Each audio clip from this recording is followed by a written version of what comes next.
For me, the fascination with Niall, the vicar or the minister, was that he was a bit of a conundrum because he's, I think, quite a gentle and kind soul, but he's stuck between the power of the church and the power of government at that time. So he wants to say the right thing, he wants to help Janet and Helen, who he's fond of, I think, and I think he genuinely, certainly at the beginning, doesn't believe they're witches, but he's stuck between, as I say, the church and the state, and really if he gives the wrong answer to Ross, if he gets on the wrong side of Ross, Niall would be out, and I think he is concerned about that as well. So he's a funny mixture, Niall. I think he's kind-hearted, means well, but naive.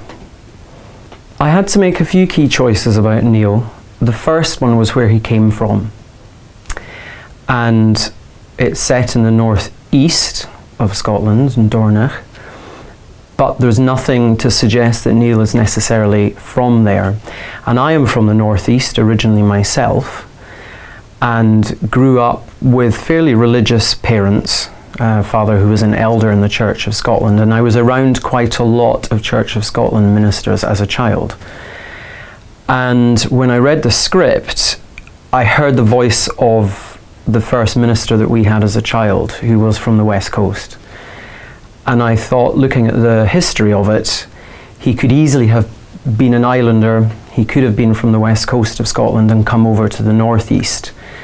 There was more power in the northeast, it was closer to the centre of the local government, and so I had to make that choice. Is he from the east or is he from the west? And I felt that a Church of Scotland minister from the West Coast would be quite an interesting choice. It's a very exposing performance space. There's nothing on the stage apart from us, which from an acting point of view I love, because you're very free. There's nothing on the stage to